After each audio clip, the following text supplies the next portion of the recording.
أعوذ بالله من الشيطان الرجيم بسم الله الرحمن الرحيم الحمد لله رب العالمين والصلاة والسلام على سيدنا ومولانا أبي القاسم المصطفى محمد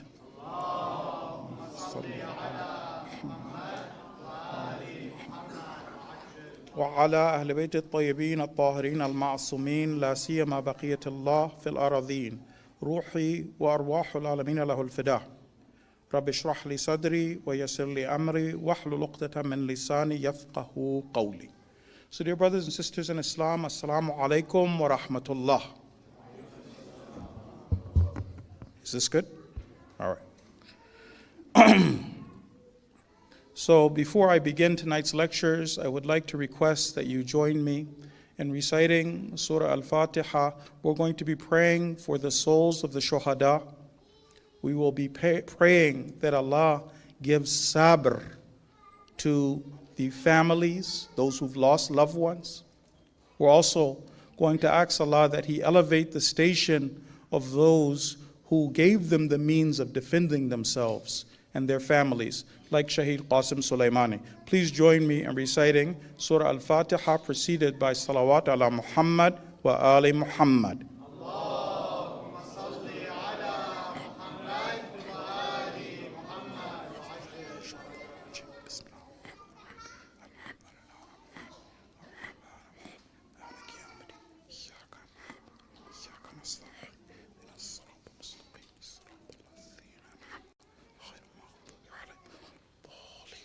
صلوا على محمد وآل محمد صلوا على محمد وآل محمد.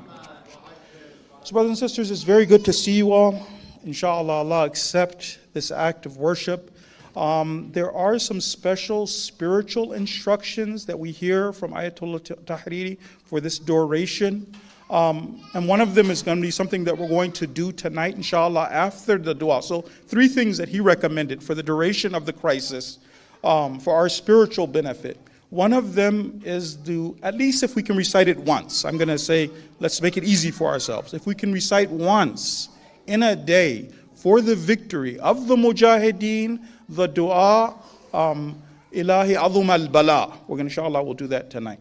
There are other instructions, things that he mentions, but even if we could take that as one practical thing that we all do for the duration of this, then we will get spiritual benefit. It also helps those mujahideen who are out there. Now, brothers and sisters, as you know, there is only one way for the liberation of Palestine. One way. That one way is resistance. They have to keep standing up to the bully, keep throwing punches until Allah liberates them. That's the only way. Allah tells us a story, and I'm going to mention one of the verses of the Quran. He was talking about the time of Nabi Musa. Nabi Musa and Nabi Harun, when they were facing their Pharaoh, the Pharaoh of their time. Things got very tough. I'll mention the ayat of the Quran. You can read the verses that come before, the verses that come after. Things got very tough for Nabi Musa and Nabi Harun, but they were resisting. Things got to the stage that those merciful prophets of Allah asked Allah to destroy the enemies. When they said that, in the verse that I'm going to share with you, Allah says, I answered your prayers. But He says it's conditional.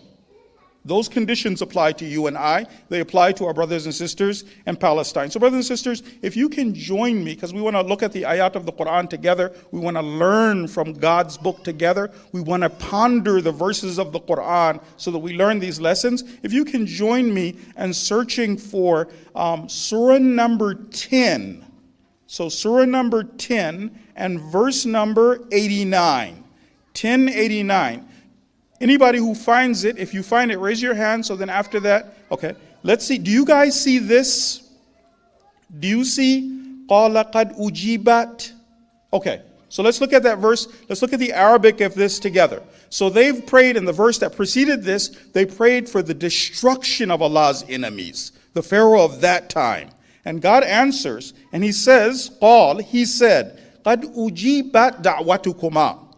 Your prayer, your dua, Your supplication has been answered. I've responded. Yes, I'm going to do that, but it was conditional.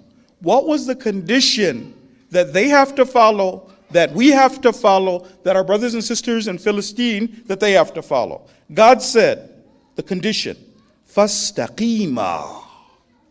You have to do istiqamat. You have to resist. You have to have sabr. فَاسْتَقِيمًا وَلَا تَتَّبِعَانِ سَبِيلَ الَّذِينَ لَا يَعْلَمُونَ. And do not follow the path of those who do not know. Two conditions.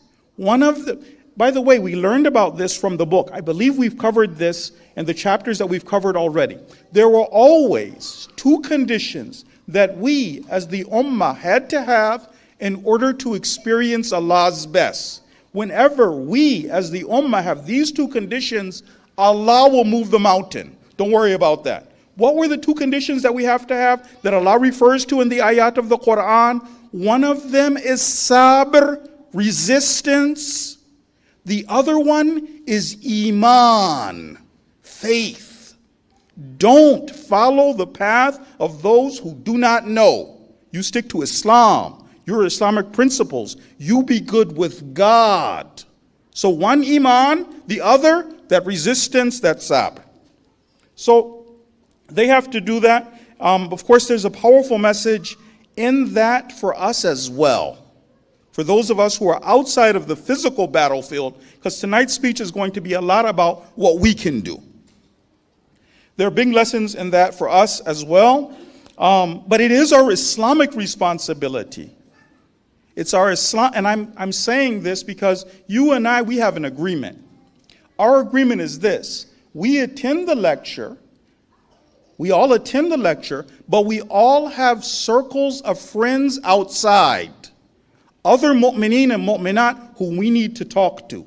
We need to share these points with, right? This isn't just us come, we listen. No. We talk to others. We engage in conversation. So it is the duty of all Muslims. You've heard this from Ayatollah Sistani, may Allah protect him. You've heard the leaders speak. This is our Islamic responsibility, that we must help our oppressed brothers and sisters in Palestine. Allow me to recite a hadith from our Prophet Muhammad sallallahu alaihi wasallam.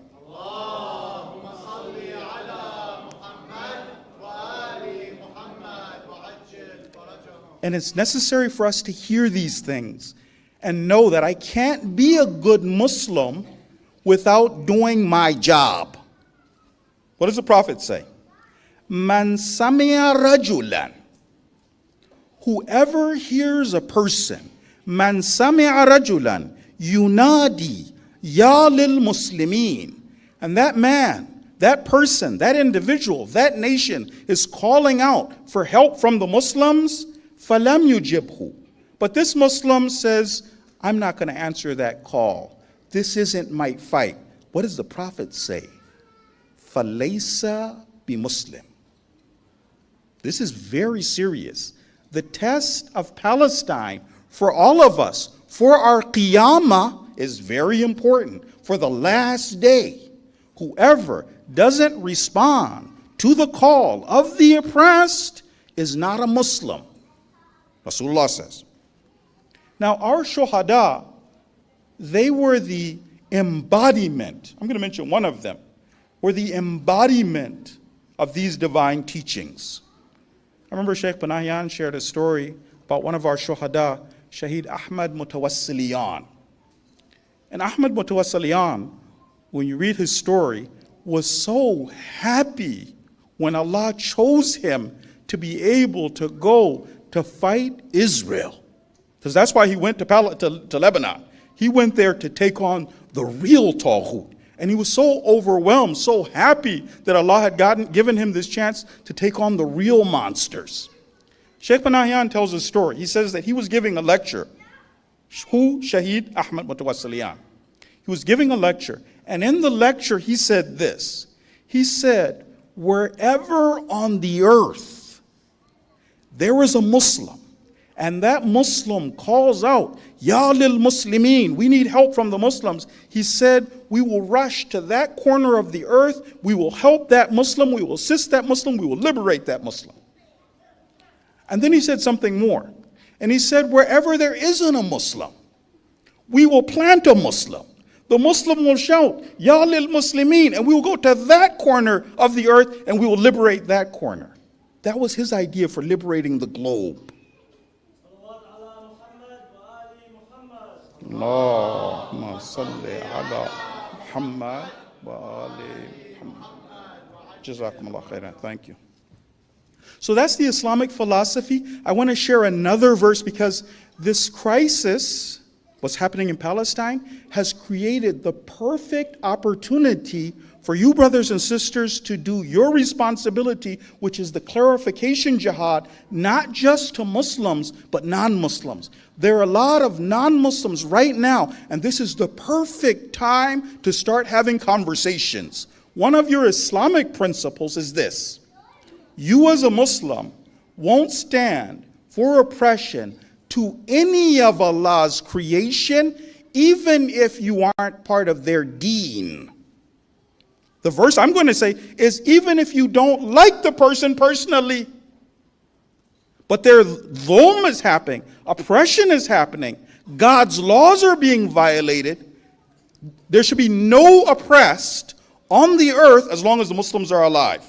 Now, this is a verse of Quran. I'd like brothers and sisters again to listen to this verse. So, not only, you heard the hadith, if ever a Muslim calls and we rush to the assistance of that Muslim, is it only about Muslims? No, verse of the Quran. So, brothers and sisters, can you turn with me? This is going to be part of the verse, but let's see if I've quoted the verse correctly. Can you turn with me to surah number 5, and verse number 8. Surah number 5, verse number 8. Part of the verse should read as follows. Let's see if you guys see this. Do you guys see وَلَا يَجْرِمَنَّكُمْ? Does anybody see that? Yes? Okay. So let's read the Arabic of this together.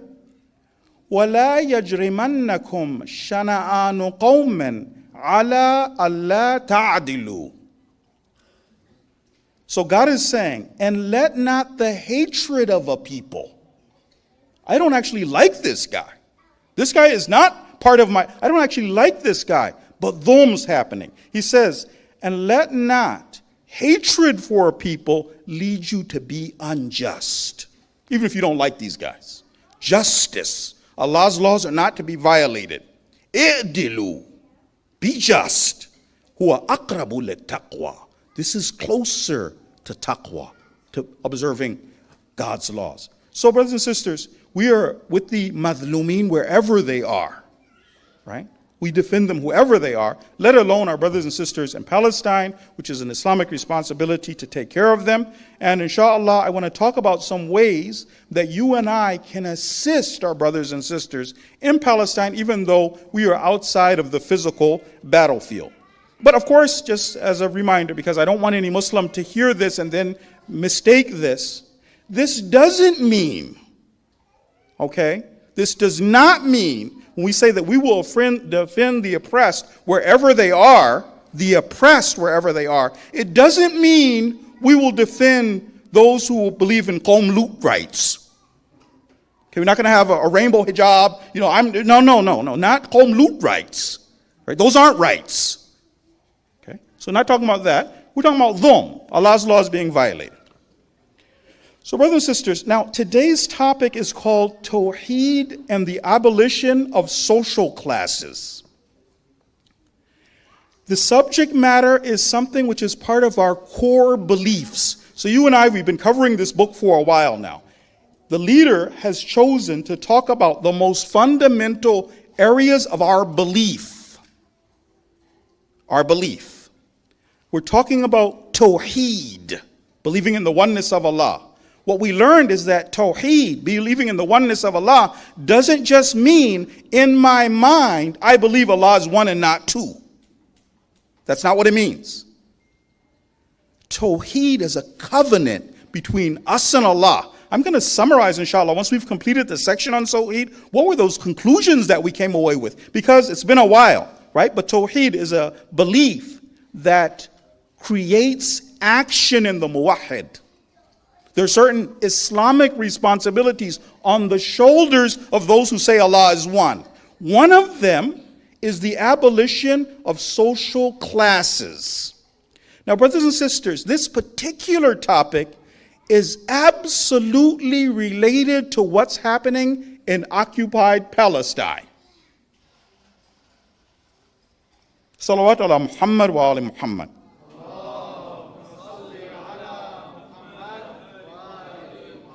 It's not limited to there, and I'm going to share why, but it's absolutely related. And I want to give a little bit of homework for you, brothers and sisters. Is that okay? A little bit of homework. It's going to help in the clarification jihad. Brothers and sisters, in order for us to do the clarification jihad correctly, I would like, brothers and sisters, we're talking about abolishing social classes. Social classes. It's not limited to occupied Palestine. But because of the current situation, it would be nice if brothers and sisters can either read up on, before we go through this chapter, read up on or watch videos about the Talmudic teachings of the Zionist occupiers. The videos are out there. I want to ask you guys a question. And this is something seriously to think about. What happened in the tarbiyah of Israeli children? It's been 75 years now. Their children, when they were first born, they were just as innocent as your children. What happened? What kind of tarbiyah did they receive that they can do those kind of atrocities and not bat an eye? How does that happen? How do you get to that stage that you could wreak this kind of havoc on another human being and it be okay? Like, how does that even happen? And now you're seeing that you're watching them when they, like, now they should be fighting for public opinion, right? You would think that. You're losing. Fight for public opinion. Now when you watch them on interviews, they are talking down to the reporters. They're not helping themselves. They're saying there is no civilian crisis. They're threatening reporters. What happened? How could they, what's going on? Those Talmudic beliefs are going to be very important for your clarification jihad. Okay? What do they believe? How could you be like that? Maybe you've just heard this. Just now, with all that's going on, rockets, Hezbollah is on their doorstep, the Muslims are everywhere, things are going crazy. Just now, some extremist settlers and the IDF soldiers took 3 Palestinians, stripped them, beat them, urinated on them. You're watching them go into the other occupied territories and the savagery over there. You would think, okay, well, look, Hamas is going crazy. Wouldn't you slow down?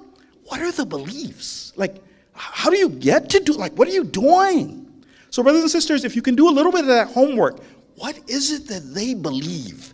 But don't let it just be something that you're getting from the mimbar. You read it, you listen, you watch the videos to see what they really believe about everybody else on the earth. I'm going to summarize, but again, homework for brothers and sisters. Before we read the chapter, we're going to go to the Quran with questions. What does the Quran mean by a classless society? What happens if you don't have a classless society? Why are they even? There's a lot to that. Anyhow. Now, what they believe, what you believe, is that we are all the children of Adam. All of us are Bani Adam. We're all the children of Adam. They believe they are God's chosen people. The rest of us were created to serve them. We are human animals. If we accept our slave status, then we can be allowed to live as second-class citizens. It's okay. If we push back, if we fight back, we are to be slaughtered with impunity. This is their beliefs. Now they're saying it out loud. They're ministers, these far-right ministers, By the way, this is why Israel's going to lose, right? You've heard that hadith before from Imam Askari. I believe it's from Imam Askari. He says, your worst enemy is the one who hides his enmity. The ones who spell it out for you, who tell you, we're dealing with subhuman chattel, those are easy. But anyhow, inshallah, you look at that, you're going to get more out of the ayat of the Quran when you go to the Quran with questions. The Prophet says this, hadith, Inna miftah al-ilm. Truly, the key of knowledge, as-su'al. Questions. Go to the Quran with questions. What does it mean if you have a classless society? Why would that be important? Where is that mentioned in the Quran? Does the Quran tell us, because these are not the original teachings of Nabi Musa, Nabi Harun, they taught Islam, they were the Muslims. This is not their teachings. But the Zionist rabbis still believe those perverted teachings. They allow for this kind of genocide. Now, but I said, so one part of it, the lecture is absolutely related to what's happening in Palestine, but it's not limited to there. When we talk about classes, and you may have read, some of you may have read the book ahead of time. You already are a little bit aware of where we're going with this. They explained, and the example in the book was the caste system in India and how that was one of the most wild, bizarre systems, something we read about in school. But the point was this is part and parcel of every society that is built on jahiliyyah. Racism is a tool used by the Pharaoh to do this. But even if you have an ethnically homogeneous society, you still have these divided classes. One class is the class that benefits at the top. You and I have no idea how wealthy they are. You and I, we think somebody has a nice car. We have no idea what wealth is. We have, the bank accounts of even one of these cats. We have no idea. So there's one group, the society is built for them, built by the rich, for the rich. The laws serve the rich. What happens is, if we're able to grasp this properly and share it, the vast majority of the world are not that 1%, that less than 1%. They're like you. They were disenfranchised, used, abused, trying to make their ends meet. So I just want to explain, we're going to talk about this later in detail, but I want to mention one of the ayat of the Quran that lets you know it's here in America too. It's in democratic societies too. All societies based on jahiliyyah, whether they are pagan societies like the Indian society back then, or modern day shirk, secular Christianity, same thing. Ayat of Quran. So brothers and sisters, can you join me in looking at surah number 28 and verse number 4? We're going to look at part of the verse, and we're going to learn that this is part of the strategy of Pharaoh. Pharaoh then, Pharaoh now, Pharaoh in the future. Guys, do you see in surah 28 and verse number 4, does anybody see a verse that starts like this? Inna Pharaoh. Yes? Okay. So let's read this verse together. And remember, we already learned the hadith. The Quran was not revealed only about Pharaoh who died. We're looking for today's Pharaoh, the system of Pharaoh. So what's Pharaoh like? Inna Pharaoh, definitely Pharaoh, truly Pharaoh, ala fil ard. He was arrogant in the land. He exalted in the land. What did he do? وَجَعَلَ أَهْلَهَا شِيَعًا. He divided the people of the land into groups. He divided the people of the land into classes, to groups. What did he do with those groups? One part of the strategy was this. يَسْتَضْعِفُ طَائِفَةً مِّنْهُمْ. He weakened one group out of them. So classes, but weakening certain groups, they do the work for everybody else. Yes, in India it was the untouchables and all the others, but that's not the only way. It's here in civilized societies as well. Now, brothers and sisters, given the on-the-ground realities, although that's our topic, and inshallah we'll be studying that chapter, and we're looking to be able to explain it, each one of you, in your own words to somebody else, because you're inviting people to Islam. Now, we're going to cover that chapter, inshallah. We'll be looking at those verses of the Quran. We'll be looking at the verses that talk particularly about the Zionist ideology, but we're going to do that another time. Because of the on-the-ground realities, I decided to call an audible. Brothers and sisters, you and I, we're very close to the top of the mountain. Liberating the world from all of the tawaghit. The return of your master, Imam Mahdi. We're very close to that. But one big test for all of us is the test of Palestine. What will you do if occupied Palestine exists during your time? The leader says it's the most important issue of Islam today.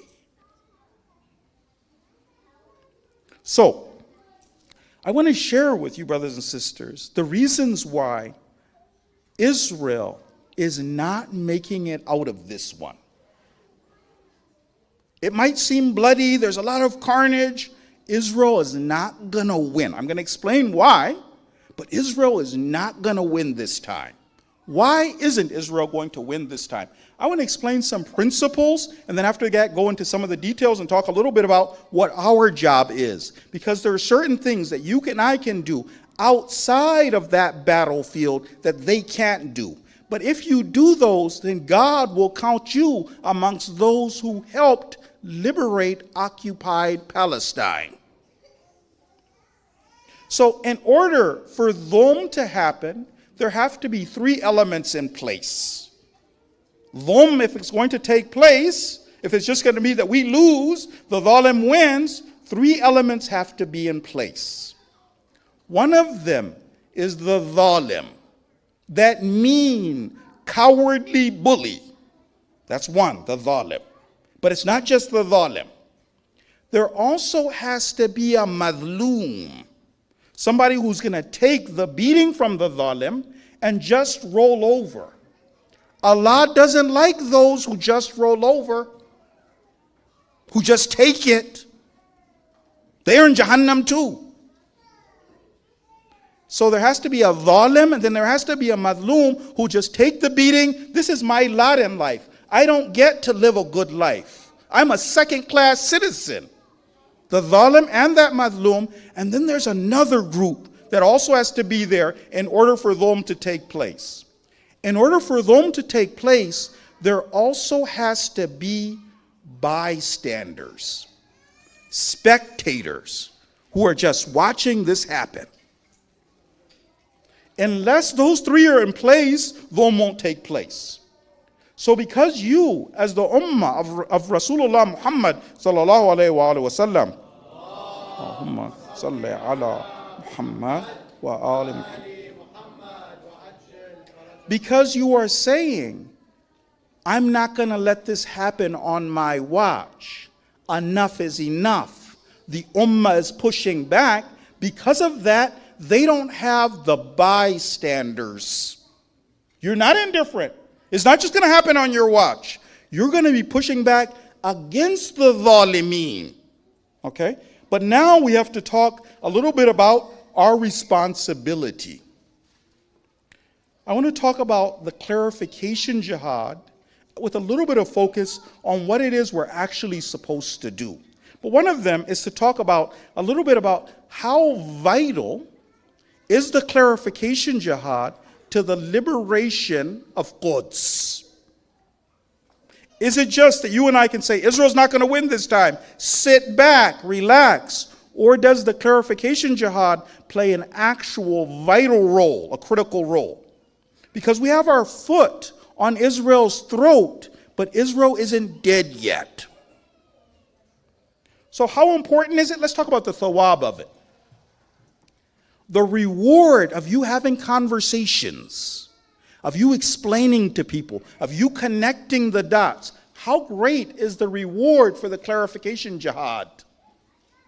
Once our Prophet was speaking to a man about the reward of guiding someone. Listen to the hadith. He says, لِأَنْ يَهْدِيَ اللَّهُ بِكَ رَجُلًا وَاحِدًا.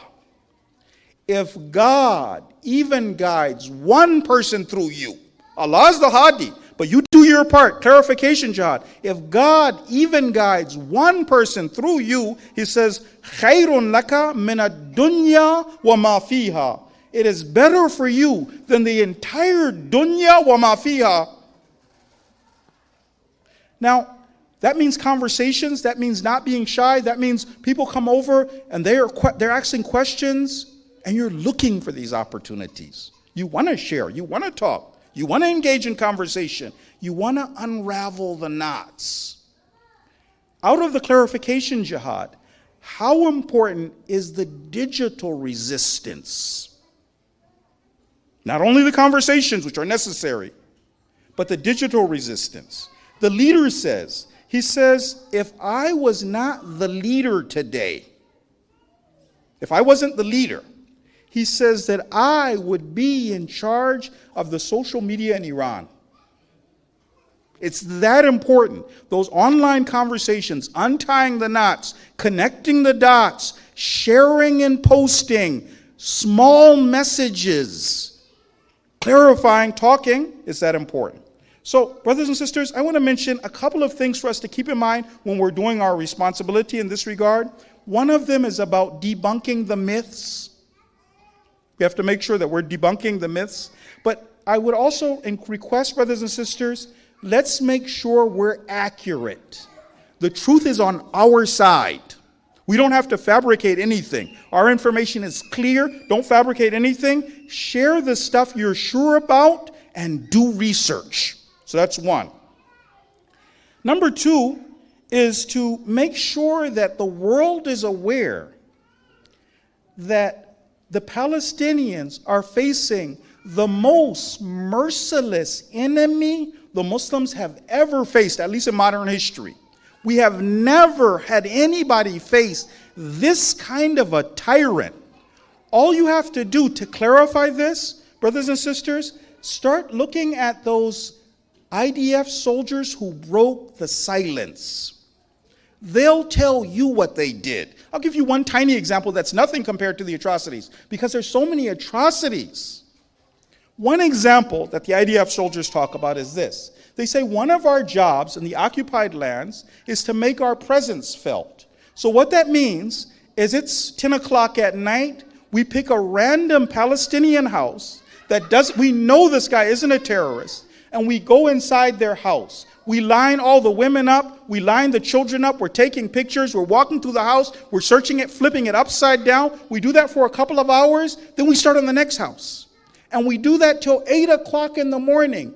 And the Palestinians, imagine the horror. You and I, can you imagine armed soldiers, police, breaking into your house, lining you up, weapons, taking pictures of your kids, dragging your small children out of bed, photographing them, and it being so ordinary. The IDF soldiers said that, one of them was an American. He said, what was shocking to me, he said that we were going into occupied West Palestine. He said that what we did was, we came to this Palestinian man's house, we broke in, we set up camp, and we just occupied his house. They told me, because I could speak English, they said, you talk to the guy. And he said, the guy acted like this happened all the time. He was shocked that we came in, we held him. He said we wouldn't let him leave. We wouldn't let his family leave. The guy's like, well, I've got to go to work the next day, such and such. We just kept them prisoners. We just did that. If you look at what the apartheid is, what it's like to go through those cameras, look at, just as part of your research, how many Palestinian children were born when their mothers got stopped at these checkpoints and they wouldn't let the ambulance go through. And the children are born right there in the ambulance or on the ground right? And they just won't let them go through. How many thousands? Like, the stuff is so horrifying. Literally, you and I, we have no idea how savage they are. So, part of our job is to make sure the people of the world are aware of part of Israel's dhulm. They don't know how terrible it is. It is unbelievable. And you're doing research, you're just sharing facts. So one part of it is definitely to do that, but make sure they know just how savage these individuals are. Another one, brothers and sisters, is to compare notes. Now, some of you are better at engaging with the enemy than others. You've learned how to debunk the myths. You've learned how to work your way around shadow bans. Share your information, compare notes. We should even have, one of the things I would like if we could do here in Hadi would be this, that we have a class where we bring brothers and sisters in who are interested in engaging in the clarification jihad, and we make the information that we have available to them so everybody has accurate, up-to-date information. You're aware of the doubts that they cast, the techniques, how to fight back, what to do. That will be something that would be very much good to do. Now, another one we should think about is not shying away from explaining Islam as the solution. It's not that you only have permission to talk about Palestine and what's happening in Palestine. No, you can explain that Islam is the solution. If you want to do that, one of the criteria for doing the clarification jihad is learning about Islam. You don't want to share your opinions. As required reading, we should all be reading Reclaiming the Narrative and sharing that. When we're talking about the Ahlul Bayt, we should all be reading Imam Hussein's Brothers in Arms so that we do it the right way, right? So the points that we know about Islam, these are facts about Islam, everybody should be sharing them, but we need to make sure we do that. Now, we also want to make sure that this doesn't consume us. That because we are so concerned with what happens, that we forget our other Islamic responsibilities, our exercise, our health, our families. Well, we do all of our responsibilities, but when you have some time to engage in the clarification jihad, then definitely you want to do that. Now, another one is the idea of making sure you activate others. Everybody in the ummah who can push back is not pushing back. There are some who even now, even despite this level of savagery and barbarism, still they don't think it's their taklif to push back. It's their responsibility to push back. That means you and I, part of the clarification jihad is to talk to these individuals. Don't get frustrated, by the way. Sometimes you and I, we're like, well, why not? Why aren't you posting? For some of us, we also weren't posting. We also were concerned. We also were afraid. We have to go in and untie the knots. Why is it that now someone still wouldn't feel it's their responsibility, right? That's our job. We go in, we sit, we talk. We're not frustrated. We're having conversations. We're coming from a place of love. Imam Ali says, Man ahabbaka nahak. The person who loves you stops you. Now, one part of the clarification jihad is making sure that we make people understand that their test is not Fir'aun of that time, Yazid of that time. Their test, some people think they're saving themselves for Imam Mahdi, right? So I'm not doing it right now. When Imam Mahdi comes, I'm going to, right? With those individuals, part of untying the knots is making them understand the test is right now. Not a future, a vague future. Who knows when Imam Mahdi is going to come? So I have no responsibility to him. But I go crazy for Imam Hussein, but I wasn't there then. Your test is now. Let's just a line. You're going to find other ways of doing this. A line from Ziyarat Ashura. We say this to Aba Abdullah. Ya Aba Abdullah. So we're addressing the Imam. Inni silmun liman salamakum. I am at peace with those who are at peace with you. وَحَرْبٌ لِمَنْ حَارَبَكُمْ. And I'm at war with those who are at war with you. إِلَى يَوْمُ الْقِيَامَةِ. It's the line of Imam Hussein. It's not Imam Hussein then. This is now. إِلَى يَوْمُ الْقِيَامَةِ. Imam Hussein in his famous words says that the ummah would be destroyed if there was a leader like Yazid. It's the system of Yazid. So that's part of our job. One part of it is explaining fake taqiyya, wrong taqiyya. What is that? Because taqiyya is part of the deen. It is part of the deen. We do have hadith about that. Chapter number 10 of the leader's book explains what true taqiyya is. You have to go over, read that, explain to people so they know. But I'm going to talk about debunking fake taqiyya.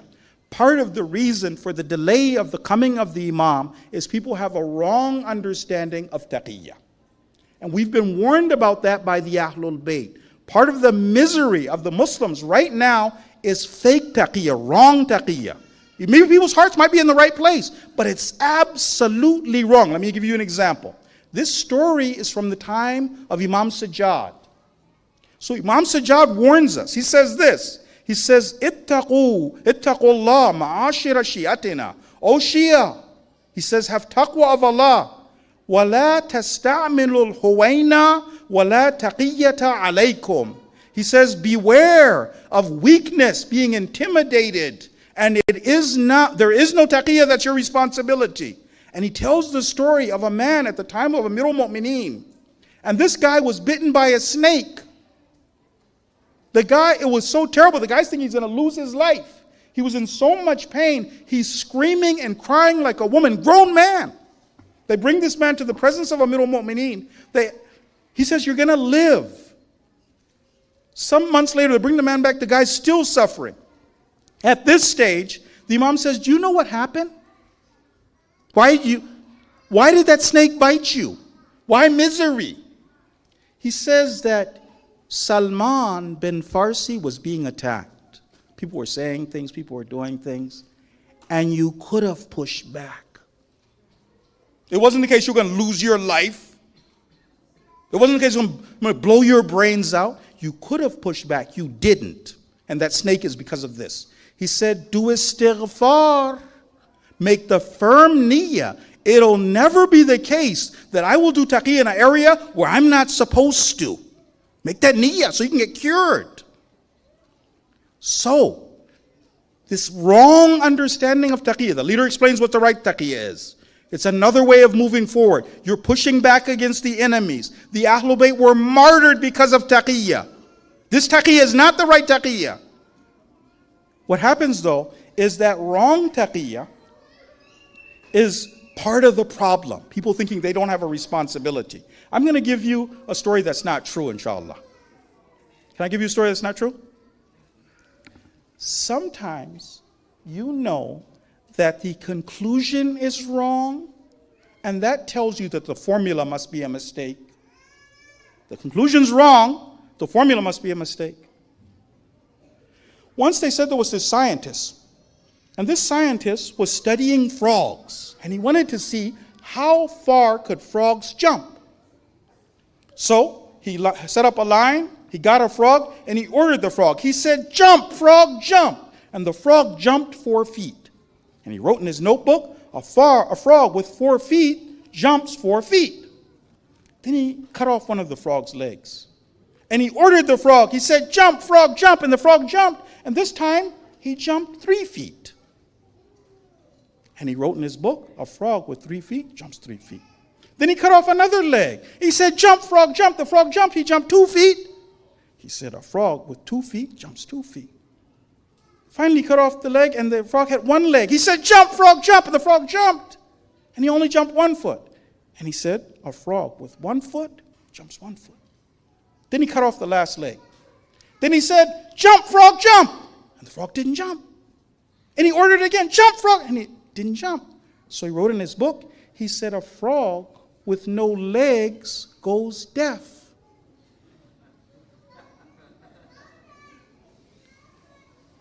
This is for understanding. Is my taqiyya wrong?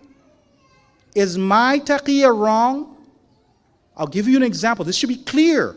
You go to the book, explain what are examples, what is taqiyya, what isn't taqiyya, but how do I understand by the conclusion that it's wrong?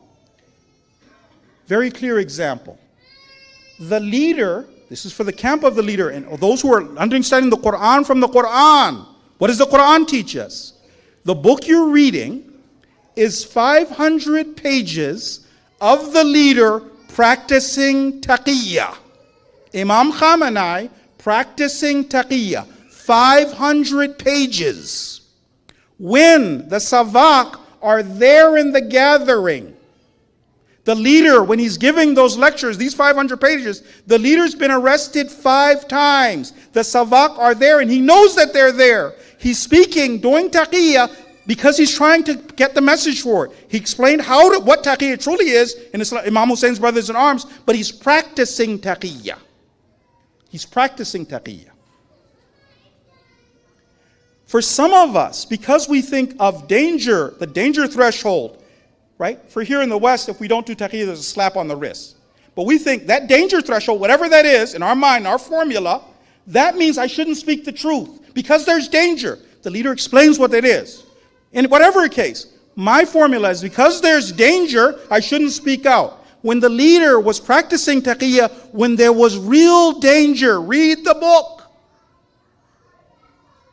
If you think talking about Palestine is dangerous now, what would you have thought of the leader delivering those lectures with the Savak sitting there? When he's been arrested, when the other mu'mineen are there. Isn't he aware of taqiyya? He's a mujtahid for 20 years. He doesn't know. He's practicing taqiyya. And then he's delivering that lecture, and listen to the words of the leader. How does he push back? Right in front of us. So, if my taqiyya would mean attending the lectures of the leader at that time would have been haram. If now tweeting about Palestine, attending a rally, if that's haram, if that's difficult, then what about sitting in the lectures of your leader? Sitting in the lectures of your leader under the most severe circumstances. You 100% would have said that that's absolutely wrong. It's ilqa'u nafs ta'alluqa, throwing yourself into perdition. It's against the Quran. So, if your taqiyya means the revolution of Imam Khomeini was wrong, supporting Imam Khomeini was haram, because it was difficult. Ahlul Bayt didn't say taqiyya. Yes, they did. So, if you wouldn't have supported Imam Khomeini, you wouldn't have been in the lectures of Ayatollah Khamenei because of your wrong taqiyya, then 100% you definitely would have said helping Imam Hussein in Karbala was absolutely haram. You think the revolution was difficult under the Savak. What do you think about Karbala?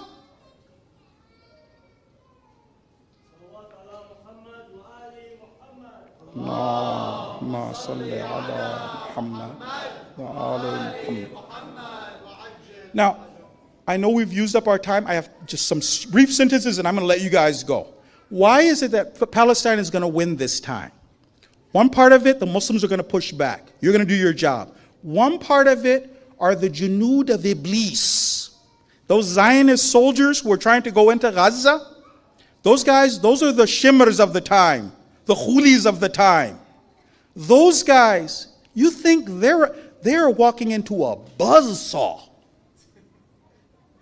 Literally, they're going to be putting their hands in a blender if they go inside there.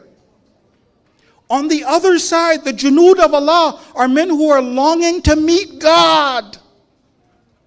They are clever, they are intelligent, and they're waiting for them. They outfox the Zionists in the settlements. What do you think they have waiting for them in Gaza? They're waiting for those guys. It will be doomsday for the Zionists if they go in. You think they can handle those guys? Muhammad al-Layth and these guys, oh, they got something for the Zionists when they go inside there. You don't worry about that. They come inside there, you talk about a body bag war, urban fighting with highly trained commandos who are looking for God, who've been suffering for 75 years, who have never had a victory of this magnitude in 75 years. You think they're going to let you go? Oh, you're going to catch hell when you go inside there.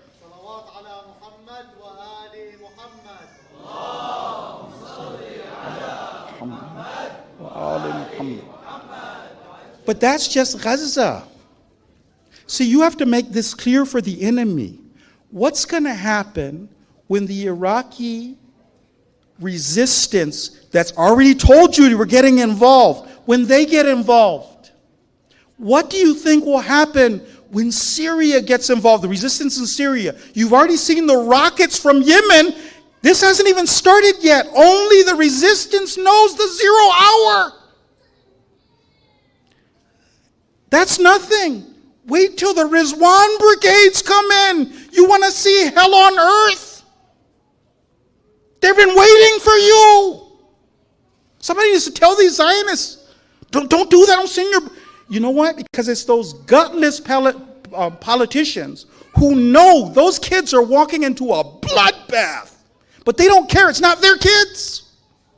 They're going to go in, those servants, those slaves, those abid of the Tawagit are going to go in there and it'll be a body bag war. But the resistance is coming over the wall. You've seen. They've already blinded the eyes of Israel. The Rizwan brigades are coming in. That's nothing. Wait until you hear the Iranian Revolutionary Guards. These guys are finished. So no, it's different this time. You know, but inshallah they come to their senses. Inshallah they call off the dogs. But if they push this, you and I will see the death of Israel, but a lot sooner. Salawat ala Muhammad wa ali Muhammad.